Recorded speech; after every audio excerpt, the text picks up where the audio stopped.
Me vas a odiar por decir esto, pero es la verdad. Y es que el demonio actúa sistemáticamente desde siempre. ¿Qué quiere decir esto? Que los hijos de las tinieblas son más trabajadores y constantes. Ellos se despiertan a diario ideando cómo destruir a los hijos de Dios. ¿Y nosotros? Que ostentamos el título de hijos de Dios o cristianos. ¿Qué estamos haciendo para nuestra propia salvación? ¿O la salvación de todas las almas? Pero primero lo primero, antes de comenzar este estudio, pongámonos en manos del Espíritu Santo para que cada quien comprendamos en la medida de nuestra fe y de nuestro propio camino la justa medida que la palabra de Dios tiene para cada uno de nosotros. Comencemos.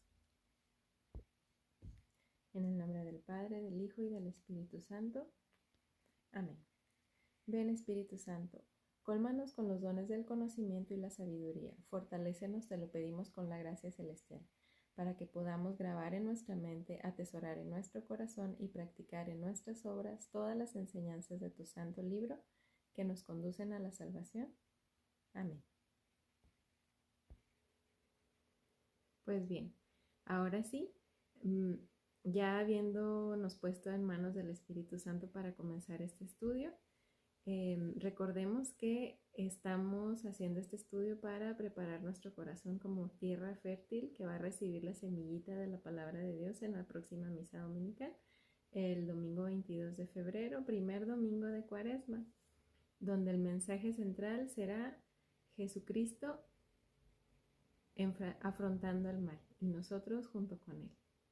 El miércoles pasado, con el ayuno y el rito de imposición de la ceniza, hemos entrado en la Cuaresma. ¿Pero qué significa entrar en la Cuaresma? Significa iniciar un tiempo de particular empeño en el combate espiritual que nos opone al mal presente, en el mundo, en cada uno de nosotros y en torno a nosotros. ¿Quiere decir esto mirar el mal cara a cara y disponernos a luchar contra sus efectos, sobre todo contra sus causas, hasta la causa última que es Satanás, como te lo decía al inicio de esta reflexión? Significa no descargar el problema del mal en los demás, en la sociedad o en Dios, sino reconocer las propias responsabilidades y afrontarlo conscientemente. A este propósito resuena con mucha urgencia para nosotros cristianos la invitación de Jesús a que cada uno tome su cruz y lo siga con humildad y confianza. Y podemos confrontar esta afirmación con la cita de Mateo, capítulo 16, versículo 24, que te invito a ponerle pausa al video e ir a checarla para un mejor estudio y profundización y comprensión de la palabra que se nos dirige este domingo. La cruz, por pesada que sea, no es sinónimo de desventura, de desgracia, que hay que evitar lo más posible, como es lo que el mundo nos dice, sino de oportunidad para seguir a Jesús y así adquirir fuerzas en la lucha contra el pecado y el mal. Por tanto, entrar en la Cuaresma significa renovar la decisión personal y comunitaria de afrontar las tentaciones y el mal junto con Cristo. En efecto, el camino de la cruz es el único que conduce a la victoria del amor sobre el odio, del compartir con los demás sobre el egoísmo, de la paz sobre la violencia. Vista así, la Cuaresma es una ocasión de fuerte empeño ascético y espiritual fundado en la gracia de Cristo, porque en Él todo lo podemos, que nos fortalece. Y en este primer domingo de Cuaresma todos estamos invitados a dejarnos llevar, sin temor, por el Espíritu Santo, para seguir más de cerca a Cristo en su camino hacia la Pascua, como Él en el desierto. Dejémonos pues guiar por la Virgen María en este camino cuaresmal y llegaremos renovados interiormente a la celebración de la resurrección de Cristo. Acojamos con firmeza y entusiasmo esta su invitación, que hace eco a la de Cristo, y pidámosle que nos obtenga a entrar con fe en la Cuaresma para vivir con alegría interior y empeño generoso este tiempo de gracia. Y este hermoso mensaje fue sintetizado del Ángelus pronunciado por Benedicto XVI el 10 de febrero del 2008. Y recordemos que con la Eucaristía del domingo venimos a reafirmar los propósitos que tratamos de hacer en la austera liturgia del pasado miércoles de ceniza, muy agradecidos por los dones que Dios nos ha regalado, Pongámonos decididamente en camino hacia la Pascua, dispuestos a vivir más intensamente nuestra vida cristiana. Que el Señor nos dé su gracia para que le seamos siempre fieles, superando las tentaciones del enemigo. Y a continuación, vamos a ver cómo nos llevan las lecturas a esta reflexión.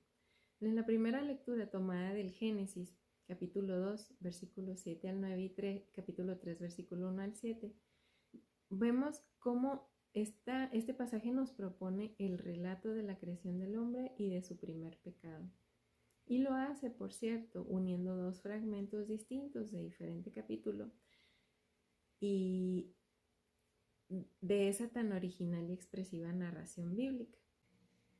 Y recordemos que la primera lectura siempre tiene una estrecha relación con el Evangelio, y a partir de aquí comenzamos viendo cómo el pecado original rompió la relación con Dios.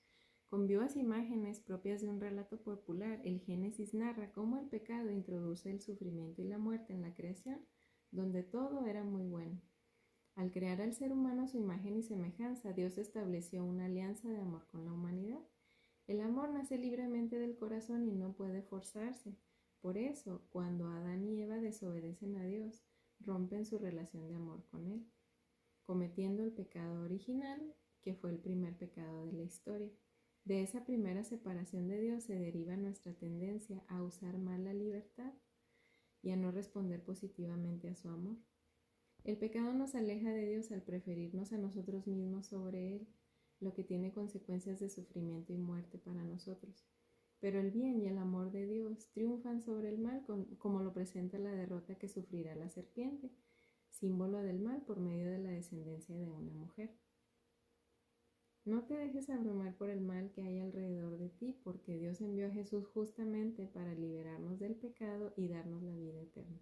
Al contrario, usa bien tu libertad, vuelve tu mente y corazón a Dios y acógete en los brazos amorosos del Creador. Y el Salmo 50, o Miserere, nos trae una hermosa oración compuesta por el rey David después de que había cometido pecado de impureza. Es el salmo penitencial por excelencia, guía nuestra conversión y nos revela el perdón de Dios si nos arrepentimos. El arrepentimiento auténtico, no al sentirse culpable, renueva no el sentirse culpable, renueva nuestra amistad con Dios y expresárselo llanamente. Aparta tu vista de mis pecados. Primero que nada, sentir dolor por haber ofendido a Dios y expresárselo llanamente, sin complejos de culpa que solo bloquean su amor. Aparta tu vista de mis pecados y borra todas mis culpas. En segundo lugar, acoger la inmensa compasión de Dios, sin complejos de culpa que solo bloquean su amor. Háblale de tú a Dios. Olvida tus remordimientos, confía en Él y dile llanamente: por tu bondad, por tu gran misericordia y compasión, borra mis faltas. En tercer lugar, confesar la falta, sin culpar a otros ni a las circunstancias. Di a Dios cómo ofendiste a tu hermano, te lastimaste a ti mismo y al hacerlo contra ti solo pequé. Recibir la misericordia de Dios en cuarto lugar. Pide su gracia de tener un corazón limpio que con tu espíritu generoso me sostenga. Y en quinto lugar, reforzar la amistad con Dios, sin caer en la autocrítica. Manifiesta a Dios tu alegría por haber sido invitado a ser profeta y testigo del amor de Dios. Enseñaré tu camino a los impíos y los pecadores volverán a ti. Solo la luz permite valorar la oscuridad. Quien está acostumbrado a lo oscuro no pide luz. Acude al sacramento de la reconciliación para que Cristo te libere de tu pecado y el Espíritu de Dios te dé su luz y su fuerza para no caer de nuevo en las tinieblas del mal. Y en la segunda lectura, tomada de la carta a los Romanos, San Pablo contrapone la situación de la humanidad antes y después de Cristo. Al reconocerlo como el nuevo Adán, nos está diciendo que Él es el único que puede reconciliarnos con su Padre. Y ya en el Evangelio, San Mateo viene a recordarnos que Cristo ha asumido en su propia actuación la historia accidentada de su pueblo,